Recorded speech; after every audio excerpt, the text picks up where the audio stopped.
السلام علیکم پیارے بچوں، وعلیکم السلام۔ آج ہم رحمت البری کا 21 حصہ پڑھیں گے۔ کاشی فاطمہ اور خیرو کے گھر والے پھلوں کی ٹوکری پا کر بہت خوش ہوئے۔ فاطمہ کے ابا نے اسے کہا، اس کا مطلب ہے کہ اب روزانہ پھلوں کی ٹوکری ہمارے گھر آیا کرے گی۔ فاطمہ نے کہا، وہ لڑکا آپ سے کیا کہہ رہا تھا؟ یہی کہہ رہا تھا کہ پھلوں کی ٹوکری روز آپ کے گھر آیا کرے گی۔ مگر فاطمہ، یہ تو غلط بات ہے۔ روز روز پھل مفت لے کر ہمیں شرم نہیں آئے گی۔ میں اس سے کہوں گا کہ وہ ہم سے کچھ پیسے لے لیا کرے۔ مگر وہ پیسے لے کر ہی نہیں ابا جان۔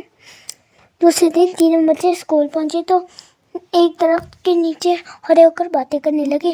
کاشف نے کہا، مجھے تو اب بے تابی سے اتوار کا انتظار ہے۔ خیرو نے اس کی بات سن کر کہا، میرا بھی یہی حال ہے یار کاشف، ہفتے میں تو اتوار کیوں نہیں ہوتے؟ فاطمہ نے جواب دیا، یہ نہیں ہو سکتا، اس طرح تو ہفتہ 8 دن کا ہو جائے گا اور مہینہ 32 دن کا۔ سیر سپاٹے کے لیے ایک اتوار ہی کافی ہے۔ اب چلو، کلاس شروع ہونے والی ہے۔ آج ماسٹر جی کلاس میں انہیں اکبر بادشاہ کے بارے میں بتا رہے تھے۔ اکبر بادشاہ کا نام سن کر فاطمہ خیرو کو دیکھنے لگی۔ ماسٹر جی نے کہا، اکبر بادشاہ ہمایوں کا بیٹا تھا اور اس کا دربار بہت عالی شان تھا۔ خیرو نے فوراً کھڑے ہو کر کہا، ہم نے اکبر بادشاہ کا دربار دیکھا ہے ماسٹر جی نے کہا، تم نے دربار کیسے دیکھ لیا؟ میں، کاشف اور فاطمہ تینوں اکبر بادشاہ سے مل کر آئے ہیں۔ ماسٹر جی نے ہنس کر بچوں سے کہا، لو بھائی، یہ خواب میں اکبر بادشاہ سے مل کر آئے ہیں۔ بچے ہنسنے لگے۔ فاطمہ نے اٹھ کر کہا، خیرو ٹھیک کہتا ہے ماسٹر جی، ہم اس کے دربار میں گئے تھے، وہاں ہم ابو الفضل، ٹوڈل مین، مان سنگھ اور میاں تان سنگھ سے بھی ملے تھے۔ ماسٹر جی یہ بات سن کر حیران رہ گئے اور پھر فاطمہ سے کہا، تم اور خیرو باہر جاؤ، نل سے پانی نکال کر منہ دھو کر آؤ، خواب دیکھ رہے ہو۔ اسی دوران رحمت البری کمرے میں داخل ہوئی۔ فاطمہ نے ماسٹر جی سے کہا، آپ بے شک رحمت البری سے پوچھ لیں۔ ماسٹر جی نے کہا، کہاں ہے پری؟ خیرو نے کہا، وہ دیکھیے دروازے کے پاس کھڑی ہے۔ ماسٹر جی نے دروازے کی طرف دیکھا، انہیں پری نظر نہ آئی۔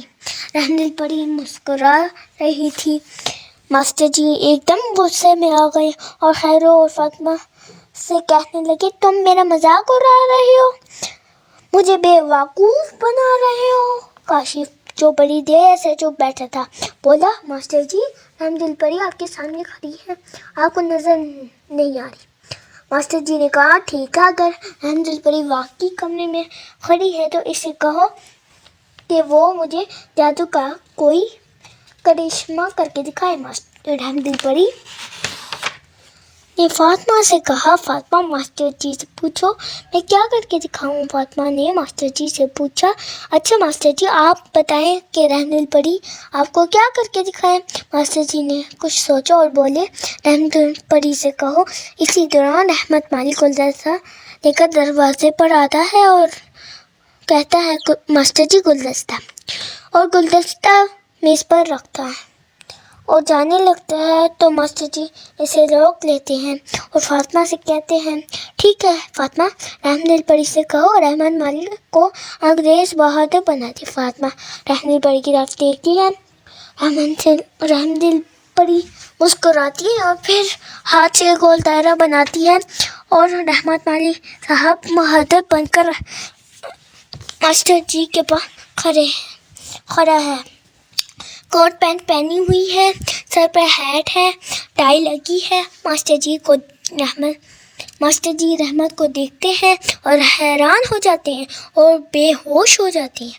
رحمت مالی انہیں سنبھالتا ہے اور جب اپنے لباس پر غور کرتا ہے تو وہ خود بھی بے ہوش ہو جاتا ہے۔ بچے ہنستے ہوئے اور پری غائب ہو جاتی ہے۔ فاطمہ، کاشف اور خیرو بھی کمرے سے باہر چلے جاتے ہیں۔ ماسٹر جی اور رحمت کو جب ہوش آتا ہے